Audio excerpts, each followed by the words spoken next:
Fala pessoal, Papo à Vista no ar mais uma vez, mais uma terça-feira, mais uma história de empreendedorismo, uma história de sucesso para você. Não esquece de compartilhar com aquele amigo seu que é empreendedor ou tá querendo ser, né? Para se inspirar com essa história. E sempre com oferecimento de Blends, Reino Saudável, loja em Sorriso, Sinop e em breve em Cuiabá, alimentação saudável. Todos os vendedores lá são formados em nutrição ou estudantes de nutrição. Imagina você ser atendido num lugar com gente capacitada assim. Tenho certeza que a sua experiência vai ser muito boa lá na Blends Reino Saudável. E bom também vai ser esse papo. Quer dizer, não sei, eu tô com essa expectativa. Também. Rafa Dias é um cara diferenciado. Hã? Já vamos começar o podcast. Fomos começar o podcast e Rafa já pediu uma oração aqui. É bênção, né? Benção demais. Rapaz, benção Rafa demais. Dias, arquiteto, seja bem-vindo, meu irmão. Que presença ilustre e presença em todos os sentidos, né? Porque dá pra ver também a presença de Deus aqui nesse lugar. Amém. Você é um cara temente a Deus, um cara que tem dado um ótimo testemunho e nós vamos contar da sua trajetória empreendedora e o que Deus tem feito na sua vida também. Amém. Bênção. Que honra estar aqui com vocês. No dia que eu recebi a mensagem do convite, eu fiquei emocionado. O Júlio sabe disso. Mandei uma mensagem pra ele, falei, que medo. Aí eu pensei em cancelar. Aí a mensagem que ele mandou foi tão bonitinha. Eu falei, cara, como que eu agora falo pra ele que era brincadeira? Eu falei, vou estudar sobre mim. Vou dar uma olhada pra trás aqui, vou estudar sobre mim mesmo. Pra ver o que eu conto. Mas e aí, como é que foi? Porque assim, a trajetória de todo mundo, ela tem uma história muito particular, muito característica, né? Única. Como foi a sua? Porque você tem um background de pecuária. Aí fez arquitetura. Mas os arquitetos é o mais... como que fala? Que vai na obra? Pé sujo? Pé sujo. De botina, né? É o arquiteto que não é aquele arquiteto tão só de decoração, interiores, finalização, projeto. É mais de obra. Então, toda essa trajetória sua, ela tem uma característica. E como tudo começou? Amém. Obrigado, primeiramente, por estar aqui com vocês. E é isso, né? Meu pai é arquiteto. A formação dele o irmão da minha mãe é engenheiro. Né? Então, a gente tem algumas pessoas na família que são da área da engenharia da arquitetura e da medicina. Né? Medicina nunca foi um dom, nunca nem quis chegar perto disso. Então, eu acabei escolhendo a área da arquitetura por uma influência paterna, né? De fato.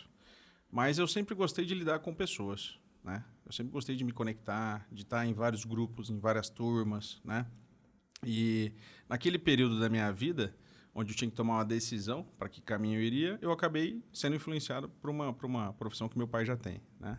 Depois de um ano que eu já estava estudando arquitetura, eu prestei vestibular para engenharia também, passei para engenharia, comecei a fazer as duas universidades junto. E nesse dia, sim, foi uma alegria imensa do meu pai. Acho que ele queria que eu fizesse a engenharia mais do que a arquitetura, né?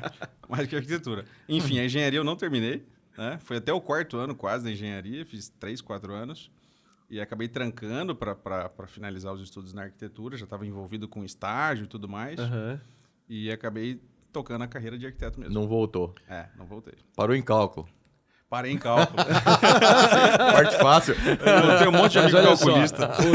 você parou em cálculo ou o cálculo te parou? Parei em cálculo. Eu gosto de andar com pessoas, né? Então, como eu tinha vários amigos calculistas, eu falei, deixa essa parte para eles que eu vou ficar cuidando da gestão. Aí eu fui para esse lado. Mas você sabe que isso é muito louco, o quanto que isso confere uma identidade muito própria, né? Dentre todos os arquitetos, aquele que fez 4 anos de engenharia, ele tem um diferencial que só ele tem. Mas da mesma forma, o outro que fez, sei lá, publicidade, tem um diferencial que só ele tem. Só ele tem. Né? O outro que fez direito, acho que a gente entrevistou uma arquiteta que tinha sido advogada. Não lembro agora quem, mas... Carol Boaventura. Carol Boaventura. A Carol Boaventura. Ela é advogada. Isso. Então ela traz um background que só ela vai saber fazer. Isso é tão... A bailarina formou em balé clássico, né? Uhum. E depois virou arquiteta. Traz uma coisa que só ela tem. O quanto isso nos diferencia, né? Sem dúvida. E eu sempre tive uma pegada assim, mais multidisciplinar, né? Eu nunca fui de ser uma pessoa especialista em algo. Então eu gostava de... Júlio também. Eu gostava de ter várias pessoas com habilidades e eu gostava de servir essas pessoas. No meu caso, é fazer acontecer. tudo mal feito. Esse é um privilégio. Eu ia terminar a piadinha. Faço de tudo. De tudo um pouco, De nada tudo. bem feito. Não. Esse é o segredo. E aí eu fui seguindo esse caminho, né? Quando eu estagiei durante a faculdade inteira num escritório só, que é um escritório muito técnico. Você conhece o pessoal, inclusive, o Igor lá. O Igor da da 4, 4, né? Tem que chamar ele aqui. Então, O Igor fantástico Sim, trazer ele sem aqui. dúvida. Trabalhei com eles durante a faculdade inteira. É um escritório muito técnico de arquitetura e eu sempre pedi para ficar na área de obra, né? Compatibilização de projetos que iriam para a obra.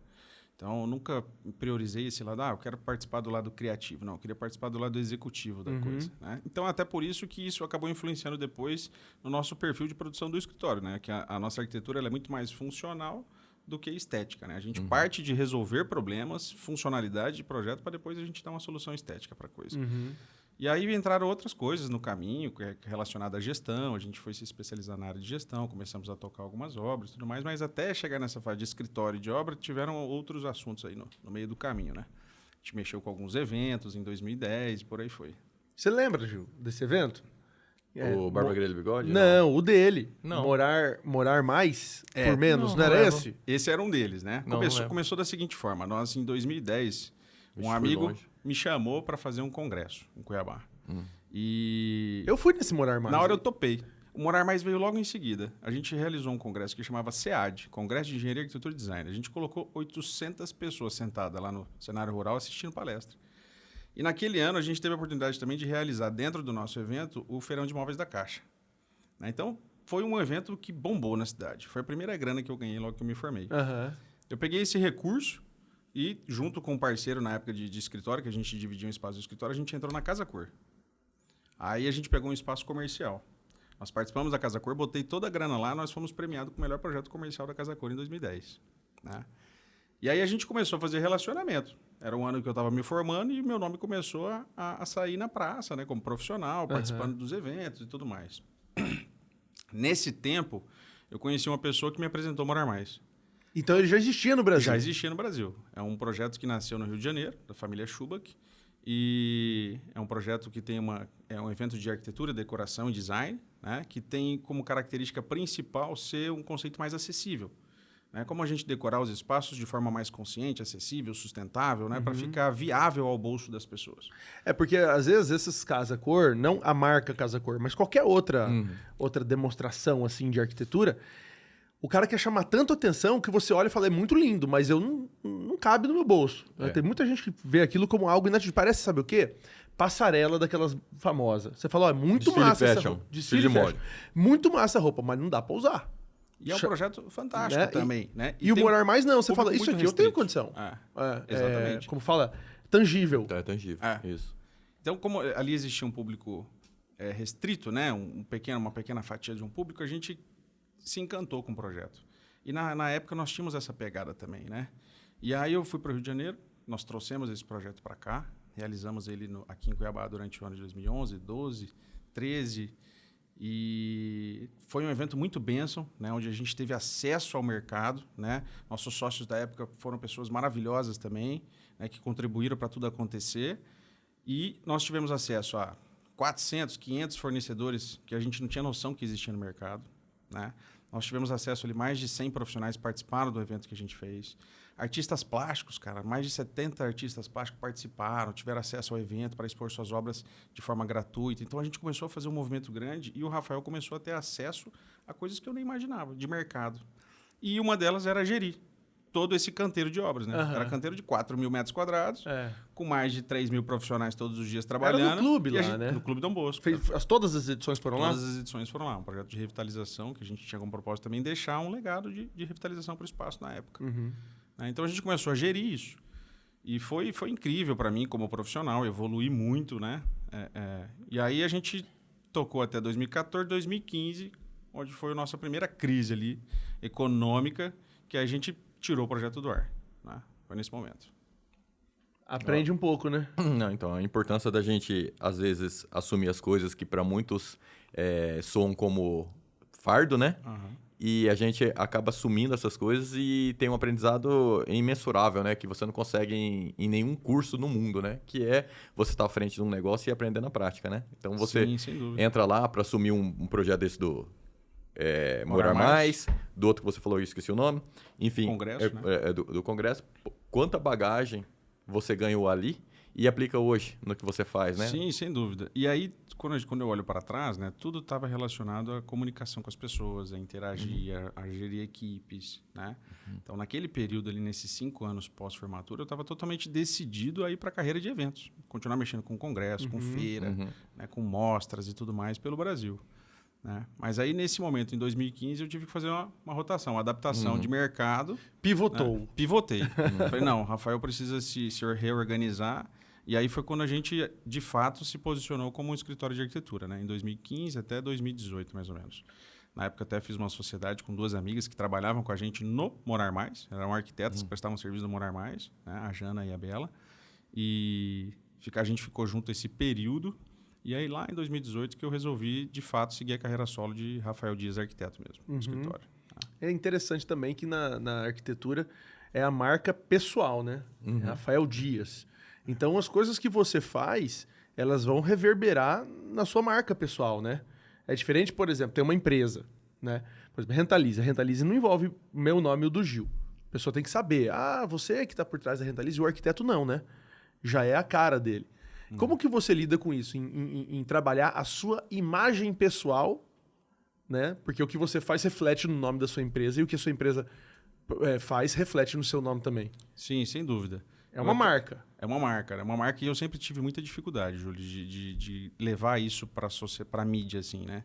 Não sei se é algo que eu carrego lá de trás, quando eu mexia com eventos, ou se, de fato, ainda era, para mim, algo que eu ainda fazia na força do braço. Que eu não tinha tanta naturalidade de falar sobre meu trabalho, me mostrar como profissional e tudo mais, né? Sempre me questionei muito com relação a isso.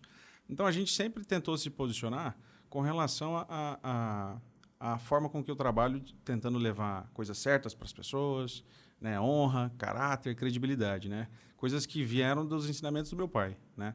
Por exemplo, lá em 2010, lá atrás, quando a gente começou a fazer os eventos e precisar acessar o mercado, as lojas e tudo mais, ninguém me conhecia, eu não tinha crédito, eu tinha um CNPJ que eu tinha acabado de abrir, e às vezes eu ia fazer cadastro, eu tive loja que eu ia fazer cadastro, o cara não me vendia, nem se eu fosse pagar, porque eu não tinha registro em nenhum lugar. Então, eu tive alguns padrinhos lá atrás, né? a Eletrofios, Multicasa, a Bigolim, desculpa estar falando o nome. Não tem pode problema falar. nenhum. Aqui Que é pra foram isso. realmente padrinhos que eu agradeço até hoje, porque eles foram abrindo as portas para mim. Pode pegar o que você precisar, Você foi falando pode fazer, assim, pode Eletrofios, mexer. Multicasa, eu só fiquei pensando em episódio, que eu quero entrevistar, quero entrevistar. Nota 10. E assim, eu levo isso no coração, né? Olhando para trás, eu sou eternamente grato a tudo que me aconteceu nesse caminho, né? Pessoas que abriram as portas, e hoje a nossa empresa ela tem acesso nessas lojas para a gente tocar nossas obras, fazer o que for preciso para facilitar a vida dos nossos clientes na área de gestão. E esse é o nosso negócio foco assim, principal. você tem que honrar quem abriu porta para você, né? Eu queria aproveitar, inclusive, honrar o Tião, porteiro lá do meu prédio, que sempre abriu muitas portas para mim. Tião, obrigado, cara. Eternamente grato. De 5 em 5 episódios ele faz essa piada. Né, Johan? Eu sou um cara que honra o meu passado. Foram quase 30 vezes que ele falou. Quase 30. Mas tá bom. Vai que alguém ainda Honrando o meu passado, cara. Em vez de me zoar, por que você não faz uma pergunta bacana pra ele, então? Vamos ver. Você falou que de 2015 a 2018 era um escritório de arquitetura, mas aí eram designs mesmo, tal, a casa. A arquitetura como a gente acha que ela é, né? É isso. E aí, de 2018 pra frente, é que começou o Rafa Dias Arquiteto, que aí você focou em gestão. Foi boa mesmo. Nesse período de 2015 a 2018, em sociedade, eu procurava muito mais deixar a parte criativa do escritório com as meninas e eu ia cuidar mais de execução. Entendi. Né? Ou seja... Então, fazer algumas O captações. ganha-ganha, porque eu aposto que elas não gostavam da parte que você gosta. Olhando para trás, eu vejo que isso acontecia já naturalmente. Então, aí eu fui me especializar um pouco mais em gestão e tudo mais, e tentando trazer isso para a realidade de obra, né? Principalmente obras de reforma, onde a gente já foi acessando o mercado, né, de construção. Não existe reforma de baixa complexidade. Toda reforma ela te dá um transtorno, um trabalho, seja de qualquer tipo que for, né? E a gente começou a fazer esses trabalhos, começamos a ter resultado financeiro, econômico, né? E aí eu já não me satisfazia mais ficando dentro do escritório só mexendo com a parte criativa ou me envolvendo com... Enfim, eu queria voar, né? Eu queria sair com uma carreira solo. Houve um momento em 2018 que eu precisei parar para pensar no meu negócio, na minha vida pessoal, né? E refletir um pouco sobre as coisas que eu vinha fazendo na vida também, né? Tive uma interrupção ali de várias atividades, né? E aí, a partir de 2018, meados de 2018, foi quando eu comecei a, de fato, trabalhar exclusivamente, assim, mais com gestão de obra, né? Me colocando no mercado, falando assim, eu quero prestar serviço de gestão, quero dar soluções. Não aguento mais a turma falar que tocar obra é cansativo, tocar obra dá trabalho, não suporto peão, porque peão vem aqui e vai dar trabalho e tudo mais. Então, eu queria me colocar como uma solução para isso. Pelo fato de eu me dar bem com esse público. Me dou muito bem. Tranquilamente, a gente se conecta no canteiro, discute soluções, toca, né? Mas mesmo assim, Ju, a gente não deixou de trazer alguns projetos para o escritório, foi fazendo, a maioria deles residencial, né? Mas os projetos que mais me encheram os olhos assim foram os projetos que a gente fez para reformar e executar as obras de reforma, né? Reformar, e todo mundo fala que a reforma é pior que construir do zero, e é verdade isso? É, cara, é E verdade. por que você gosta disso, cara? Nossa, você quer ver reforma que a pessoa não quer sair da casa. Eu Pior fiz ainda. uma. Pior ainda. Eu fiz uma, deu uma chuva aqui em Cuiabá, meu telhado estava descoberto. E eu fui pegar meu filho no colégio. Aí no colégio eu já fiquei com o carro no meio de uma poça d'água e ele morreu lá, né? Falei, agora tem que chegar em casa pra ver como é que tá a casa. Aí eu cheguei em casa, tava inundado. Falei, cara, que delícia, né? A Reforma. Isso, morando, né? Morando. É uma benção. É uma Mas aí benção. você gostar disso. A gente tem perfil de público de todos os tipos, né? Lógico que as obras que são mais saudáveis é sempre que o cliente opta por não estar ali, né? Ou às vezes é um apartamento novo, que o cara nem mora ainda, quer reformar. Mas uma casa, a gente teve várias reformas na Chapada, né? Chapada dos Guimarães, existe um nicho de mercado interessante ali que a gente gosta de navegar. É uma casa de veraneio, a pessoa já não vai muito, né? Ela não quer ter o trabalho. Imagine de reformar a casa. Ir para lá, voltar, ir para lá e voltar. Você acaba tendo que ir todo dia, né? E aí, nesse período aí de 2018, 2019, surgiu uma das obras que mais mexeram com a gente foi uma reforma de um barco. Né? Não, fala direito. Essa foi... Quantos Reformar um quartos tem o barco? barco? São 10 suítes. São 10 suítes. Então a pessoa fala É do um jeito... barco lá. Ai, vamos reformar motorzinho um de 15. barco. Aí Johan, que é pantaneiro, Johan, pra quem não sabe, é que você fica vendo a gente falar aqui, imagina como ele é. Ele foi Eu vou pirangueiro. descrever, ele é pirangueiro. Por isso que tá acabado. Por isso assim, que ó. tem Sol, muito 17 sol. anos e um corpo de 50. Ele tem um cabelo que é típico do pantaneiro. Total. Típico do pantaneiro, que é de grudar garateia. E aí você falou, reformei um barco. Ele já pensou que era aquele barco de... Voadora, né? Como é voadora? Entendeu? Aí eu pergunto, quantos quartos tem o barco? 10 suítes, porra. É igual você reformar um triplex. 10 suítes. Tem banheira? Tem banheiro. Hidromassagem? Tem banheiro de Jacuzzi? hidromassagem, Tem restaurante? Segundo o convés dela, tem. Praça, como fala, de alimentação? É uma sala? Tem pra... espaço gourmet, sala... Então, esse sala é o barco, tá, gente, que reformou. Deve ter muito manual também, né? Pra você seguir pra reformar um barco, né? Muito, muito. Não E mais tem... uma vez, eu não era o especialista do assunto, né? Não, e tem autorização da Marinha, de não sei o quê.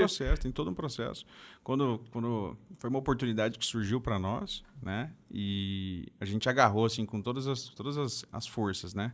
É um assunto que nós não dominamos, certo?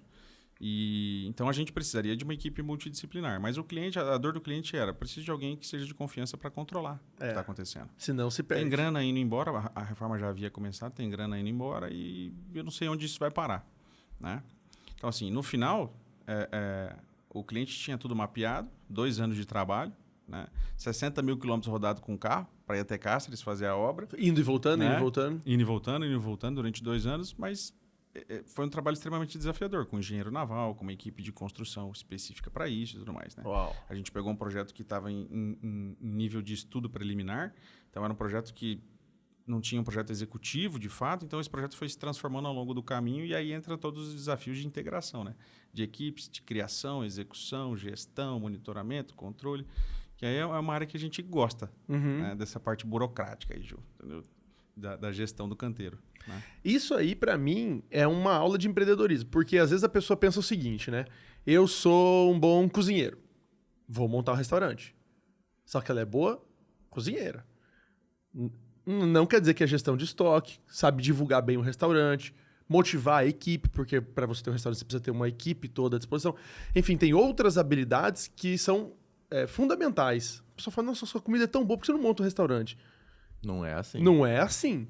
Então, o que você está falando é a capacidade de gerir equipe, controlar custos, motivar a equipe, porque querendo ou não, o cara tem que se sentir bem trabalhando com você e debaixo da sua liderança. Senão ele vai para outra equipe se o clima não for bom, né? Se não for um clima gostoso de se trabalhar.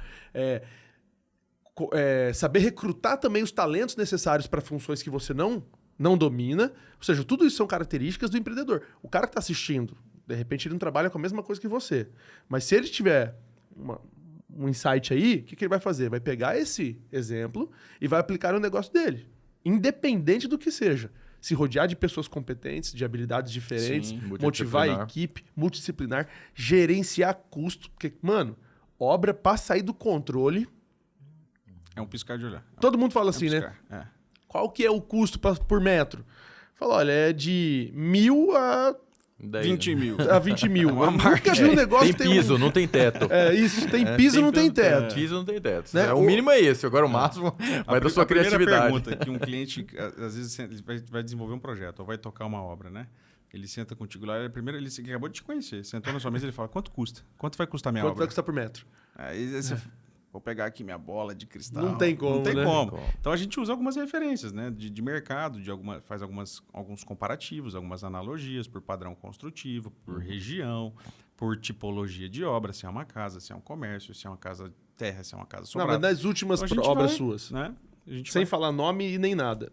Qual foi o valor por metro de uma e de outra, assim, pra gente ter uma noção? Nós tivemos, na parte de gestão, por exemplo, de 5 mil reais o metro quadrado, uma obra dentro de um condomínio, até 15 mil reais o metro quadrado dentro do condomínio também. Mas então, é assim, aquilo. E dependeu do quê? Do cara, do dono. Exatamente. Do bolso dele, do gosto Exatamente. dele. Olha só.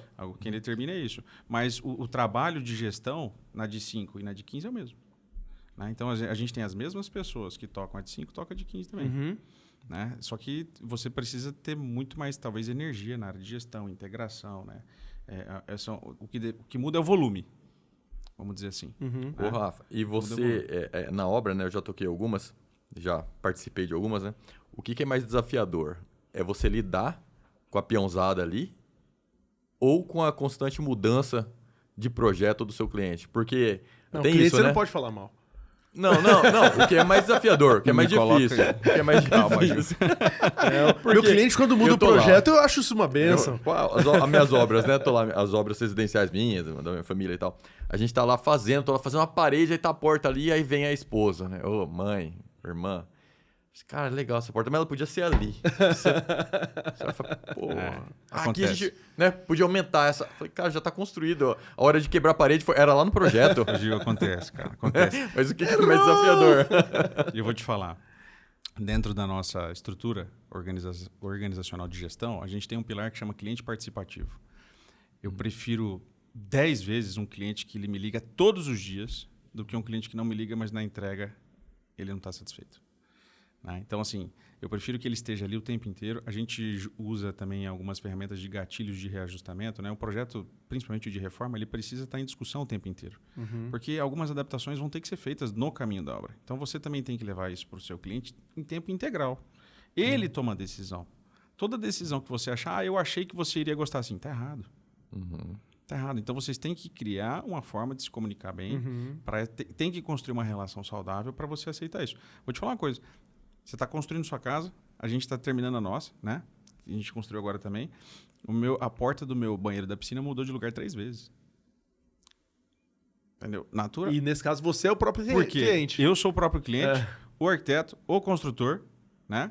E a minha esposa, ela enxerga quando está de pé, quando as coisas começam a levantar. E tá tudo bem.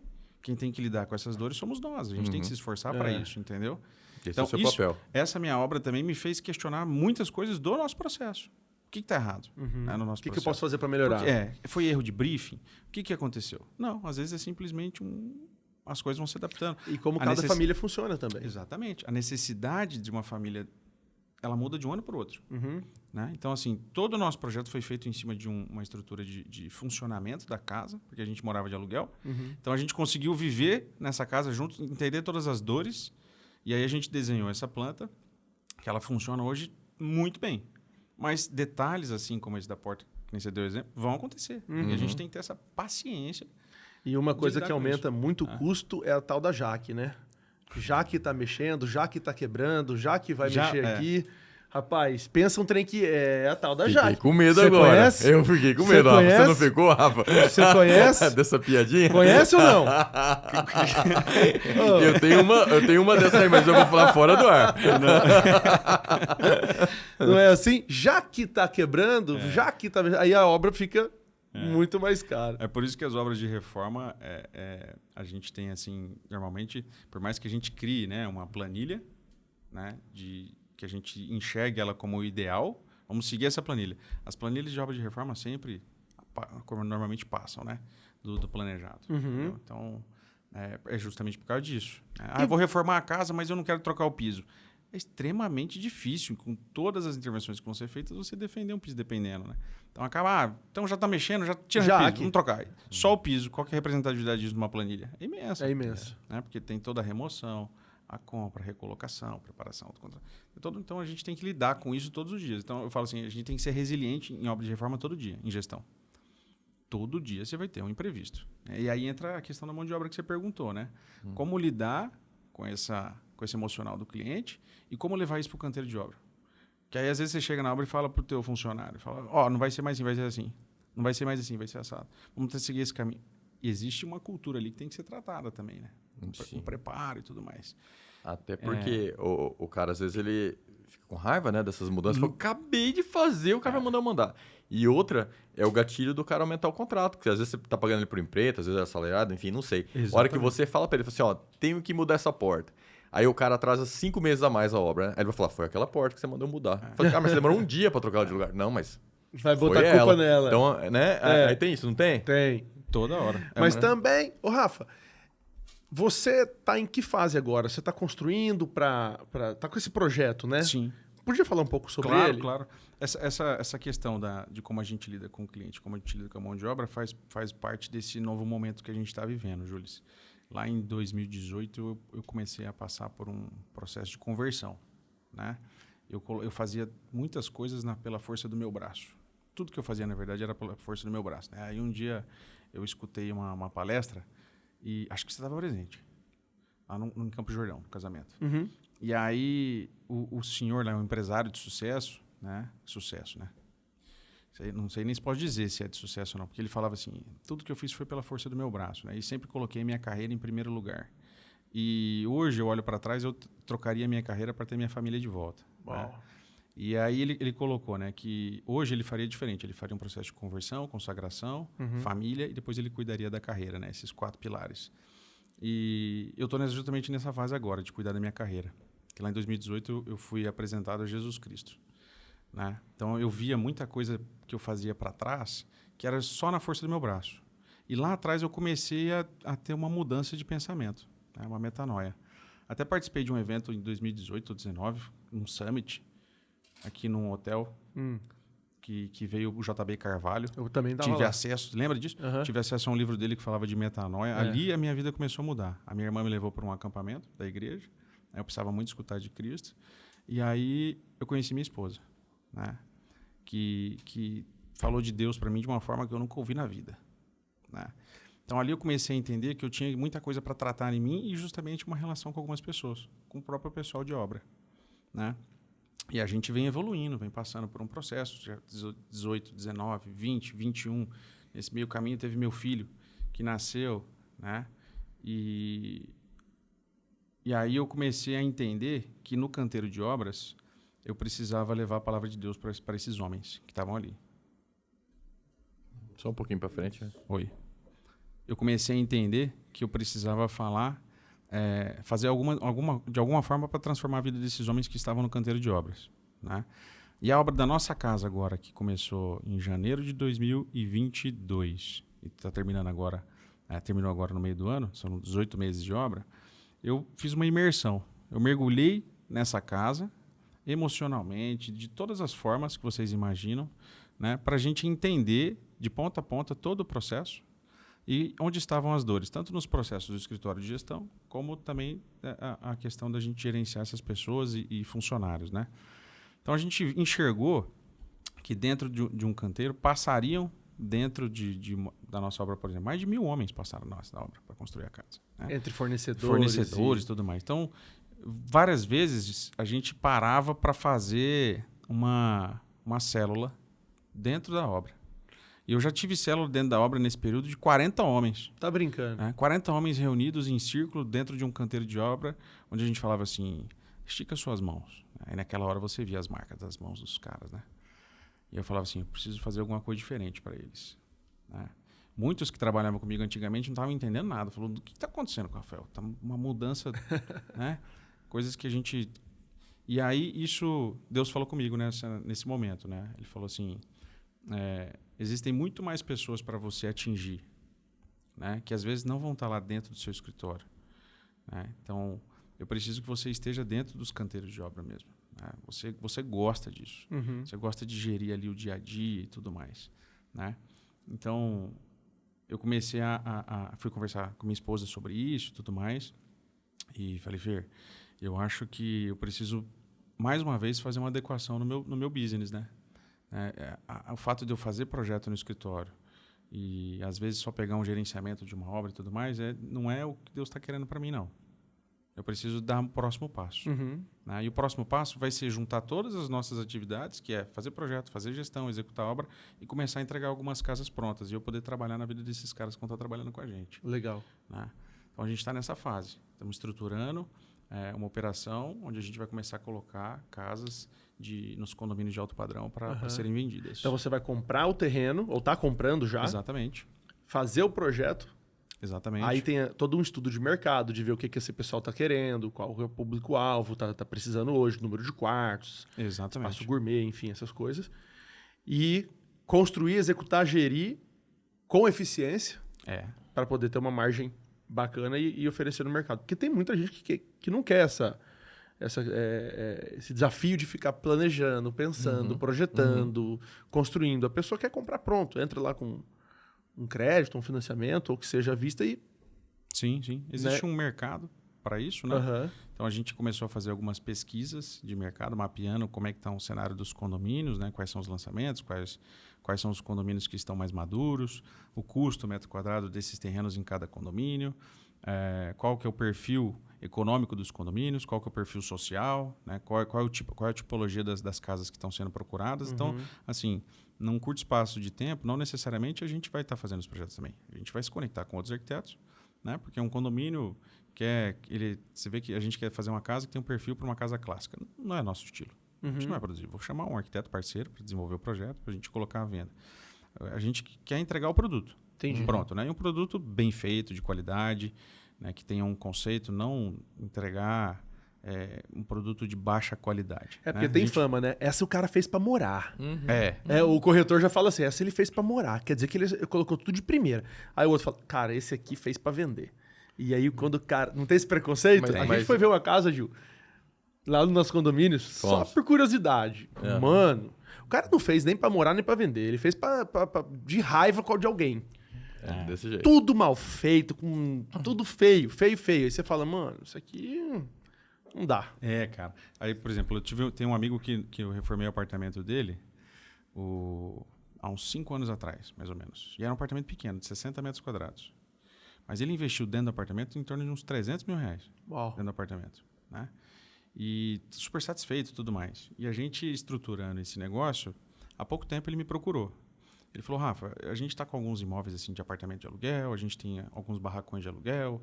Mas eu ainda não entrei no setor de construção de casas de alto padrão nos condomínios. E estou bastante interessado, né?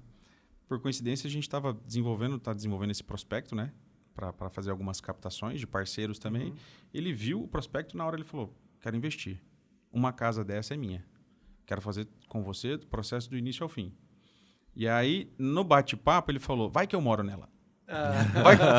Vai que eu moro nela. Então, esse é o caminho correto. Né? Então, ele vai fazer para vender, ele vai investir, mas ele vai fazer com carinho como se fosse para ele. Como se fosse para ele. Então, aí a gente começa a construir, de fato, uma história, né? Legal, né? E é interessante isso daí. Até essa parceria que você falou que enxerga fazer com outros arquitetos. Você pensou, tem vários arquitetos aqui em Cuiabá que é uma marca já, né? Assim, é uma marca muito famosa no Brasil inteiro. Né? Então, você pega... Aqui assina. Aí você pega uma pessoa dessa, você está vendendo uma casa do fulano, gerida por você. Né? Acho que dá um tchan, ainda mais esse mercado de de luxo, né? Nem de luxo, de alto padrão. De alto padrão. Médio alto padrão. Acho que é interessantíssimo mesmo. Eu nunca vi nada parecido. E o ganho secundário disso é você ter essa evangelização, digamos assim, na equipe, né? Porque você está dizendo, isso é uma missão, um propósito seu, de através da obra fazer a boa obra, né? Exato. E aí, e como você vai fazer isso continuamente, é natural que você tenha uma equipe meio que fixa, né? A gente tem alguns encarregados de obra que acompanham a gente, por exemplo, tem 13 anos, Aí. né, que está com a gente. E aí, junto com ele, vem outros prestadores de serviço que já estão acompanhando a gente, né? A equipe de obra gira muito, Júlio. Gira demais, né? A gente tem situações diversas aí do que acontece num canteiro. E a gente vê que tem muitas famílias dentro do canteiro de obras, homens no canteiro de obras, que precisam de orientação, né? Às vezes, não fui hoje porque ontem tomei cachaça demais. Entendi. Não fui, na segunda-feira não aparece porque final de semana foi preso. Ou porque aconteceu algum problema com o filho. Ou aconteceu algum problema com a esposa. Então, a gente acaba sendo responsável por esses caras, não só ali, né? A nossa conexão vai muito além. E eu acho que a gente consegue fazer dessa forma se a gente levar em Cristo, sabe? Falando de Deus, dando uma palavra de orientação. E a gente já vem tendo resultados, né? Uma vez eu estava numa obra de reforma de um cliente aqui nos Lagos e tinha um prestador de serviço lá terceirizado, ele tinha um funcionário, né? E a gente fez uma célula dessa na obra, a gente falou da palavra de Deus, esse cara terminou a obra, ele falou assim, eu gostaria de continuar, mas eu gostaria de continuar com o senhor na sua empresa.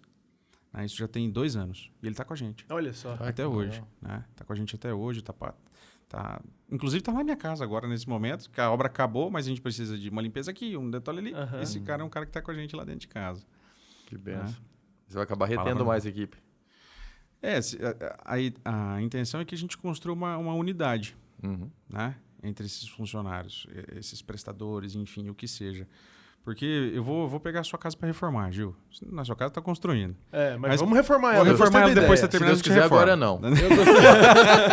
Eu gostei da ideia. A gente vai colocar um cara dentro da sua casa, né? Então, assim, a gente precisa ter um relacionamento com eles também. Né? Coitado do cara, né? Para poder colocar lá. Coitado do cara que vai ter que ir lá.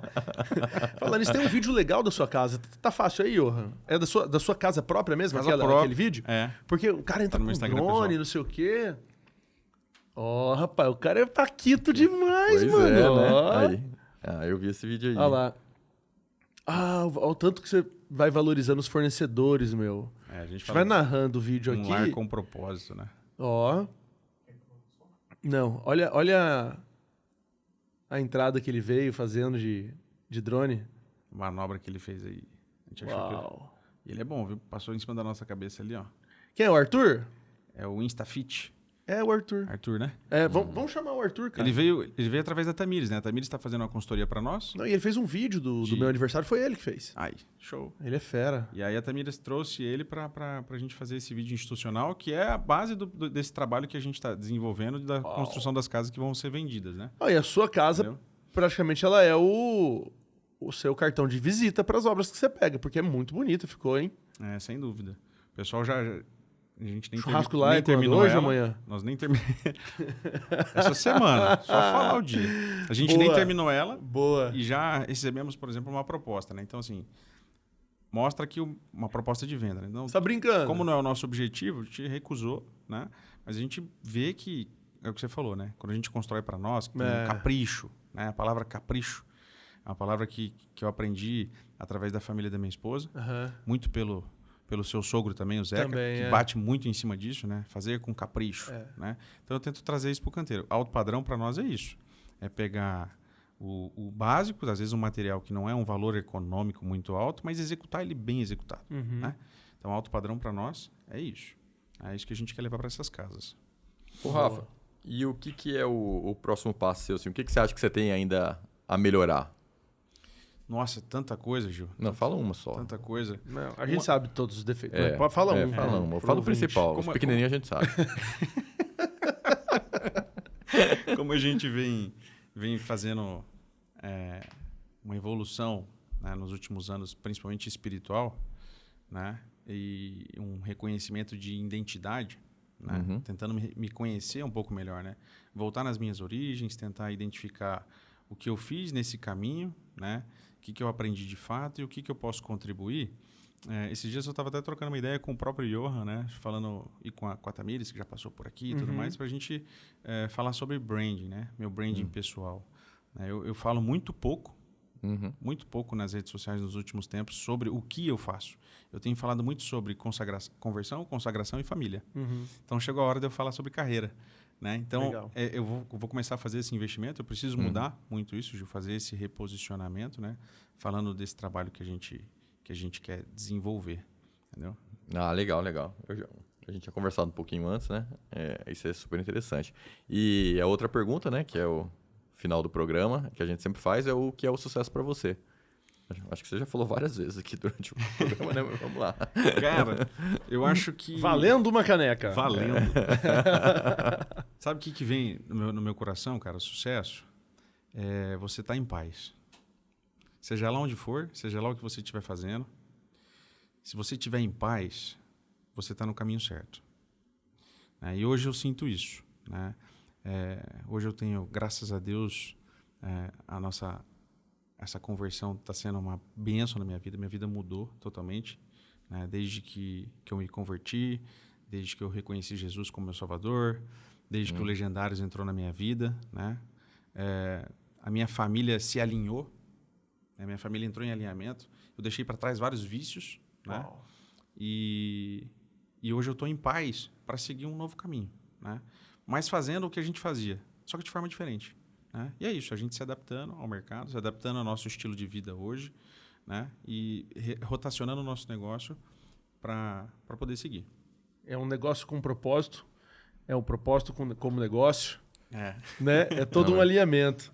E quem diria, o cara fez o morar mais, agora é o orar mais. Morar mais. Não, baita não projeto, hein? Cara, o Rafael Joneiro, você conhece, um baita artista, pintou essa caneca à mão, uma verdadeira obra de arte, e ela é a marca registrada de quem passa por aqui e conta a sua história. É uma história empreendedora, mas mais do que isso, é um testemunho de vida, né? Amém. Tenho certeza que inspirou muita gente aí. Então, tá obrigado, aqui, irmão. Tá dado. Obrigado, e esse aqui não preciso nem falar, né, Gil? Que honra. Nosso pastor, Douto. 40 princípios para a prosperidade. Sempre quis ter essa caneca. Hoje você... Fundo no fundo, eu ficava assim, cara. Eu tenho medo, rapaz, porque as pessoas que ganham essa caneca, elas ficam com ostentam ela. Então, ó, guarda seu coração, cara. Não vai também se exibir, pô.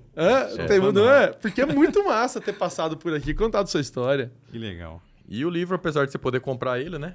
Esse já que é não um se erro conquista. do nosso pastor, acho que podia só deixar para quem participasse daqui, né? Mas tá bom. Essa caneca não se compra, se conquista. Esse livro se compra. Esse livro você compra, mas a gente tá te dando um. Amém. Obrigado. Pastor Douto, 40 eu princípios. tive a oportunidade de ficar 7 dias agora com ele em tempo integral e foi uma benção. É um cara fantástico. Né? Nossa precioso. Senhora. Fez meu casamento. Né? É o nosso orientador até hoje. Né? Ele e a esposa Naline. A gente ama ele demais. Privilégio, né? Privilégio, essa é a palavra. E eu queria fazer uma pergunta. Você está com o Google aberto aí? Essa pergunta só você vai saber responder para mim. Sempre tive curiosidade. Olha lá. Abre o Google aí, Johan. E eu queria entender. O que é, Gil? Escreve no Google aí. Cara, ele ainda me surpreende. Não, eu quero entender. Põe aí, mochila de pedreiro. Por que todo pedreiro usa mochila de princesa? Cara. Não tem um pedreiro. Olha aqui, é só você pesquisar, ó. Cara. Eu só vejo pedreiro com mochila de princesa. Rapaz, um dia eu tava andando, eu falei pra Aline isso, ela falou, eu não duvido. Eu tava no trânsito, passa o pedreiro, a Aline, ela, mas não é possível, é verdade. Por que pedreiro usa mochila de princesa? Cara, eu não vou saber te responder essa. Então, não vou saber. Fica a pergunta. Fica a pergunta. No próximo episódio. Ah lá, ó. Eu não sei, mas essa é a mais pura verdade. Talvez os pedreiros carregam uma mochila de princesa para lembrar por quem eles estão trabalhando. Amém! Eita, cara! Isso não falou pra ele com essa. Já vai usar falou na pra mim célula, antes, na obra. cara. E com essa mensagem motivacional. E Boa. você em casa, fica a pergunta, hein? Agora eu tenho certeza que na rua você vai ficar passando e vai olhar e identificar que os pedreiros realmente só usam mochila de princesa. Você vai ver que isso é verdade, tá? Um oferecimento de Blends, Reino Saudável e a presença do nosso querido Rafael Dias, arquiteto. Segue eles lá ele nas redes sociais. Apesar de que você vai postar mais agora, né? Prometo. Prometo. A gente vai estar com uma equipe boa, né, Johan? Esse foi o Papo à Vista. O podcast da Rentalize. Terça-feira que vem a gente tá de volta. Valeu. Valeu. Amém.